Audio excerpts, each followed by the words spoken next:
using technology to do multi-site. Have people adapted quickly and easily to preaching via screen, or have you found it?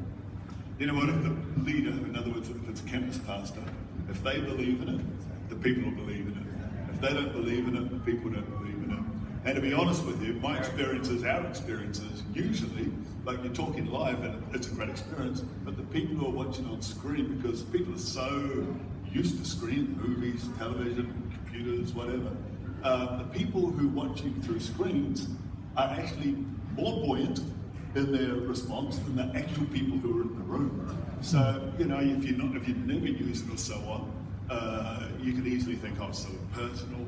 But of course, if someone's, you know, just remembers to acknowledge them 2 or 3 times while you're talking, people are just so used to screens that they forget they're watching a screen. And I find most people, if they can listen, you know, in our church, they listen to me through a screen, oftentimes they prefer that to listening to someone who, you know, someone else live. So it's worked for us, but we don't do it all the time. We basically, it's not either or, it's both. And but yeah, it really comes down to the leadership on the ground. Right across that church. If that guy has, you know, believes it, the people will go with it and they'll believe it. It's worked for us, phenomenally. In terms of the country at the moment and social issues, what things on the horizon do you see coming that the church is going to need to deal with, and how should the church be positioning itself? I'm not going to nominate any issues, but what are the issues that are at the forefront of your minds at the moment in terms of the state of the nation and how it's going to affect the church moving forward? Well, Blind Freddie can see the big one. That's gay marriage. And whether we like it or not, it's not going to go away. And I think that the generation following me, they're the ones who are going to have to deal with it even more than I am.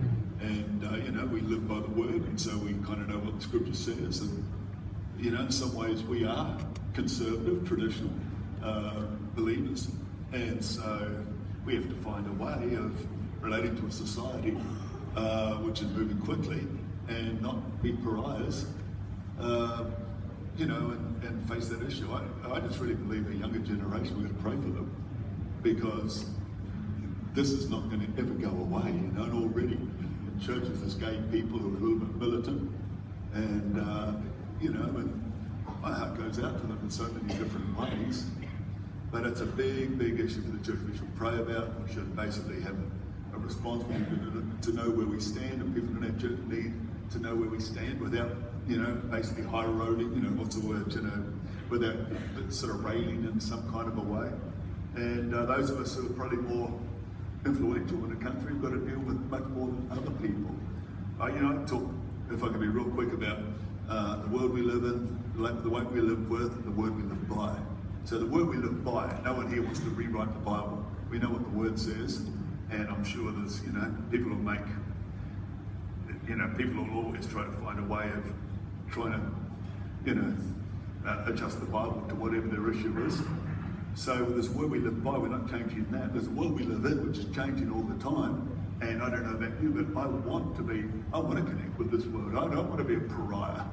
And so, but the way we live with, which a lot of pastors don't like thinking about, is whether we like it or not. Young people grow up in our churches, starting to believe that maybe they're gay, and they go to see a youth leader who doesn't know how to handle it, so rejects them, feels rejection. Maybe their own Christian parents don't know how to handle, so they feel rejected, and they get out and they hate Jesus, they hate the church, and they hate Christianity. And of course, not only that, sometimes become suicidal, and we've got to have answers for that. I think we've got to learn how, you know, the way we live with is basically caring about people and loving people, and not having young people who just feel totally rejected. Because if they could, you know, if it's as simple as, oh, you know, I'll pray for you, you'll get over it. Some people have testimonies like that, but they're very rare. Most people, they spend their whole life, some of them, they do live their life, not sexually active, but they're still gay leaders. And you know, but they just, like anyone else, they decide they're not going to basically, if they're not married, they're not going to have sex. But of course, that argument's going to go away soon, because they will be married. And so it's a huge issue. I think it stands alone as the biggest social issue that every church at every level has to face. We've got to face it on two fronts, James. Can I just ask Brian just one quick follow-up? In terms of your staff, have you done anything to, I don't know, educate, prepare? We had, I put together twice about 30 or 40 of our key people, our Bible college, theologians and our key staff in the Bible college, Hillsong Leadership College, our youth pastors, because they have to face it all the time.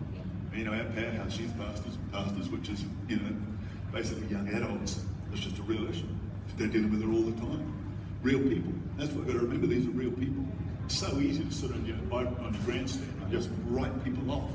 I can't do that. But I also know what the word says, and I can't compromise that. So it's finding that way through the middle, and that's where I wrote that blog, which I really took the time to do.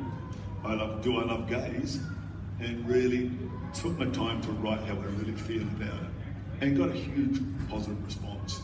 You always get some people on both sides who, will always point the finger, but I got a great response to it, and it's been good because for our college, our college draws people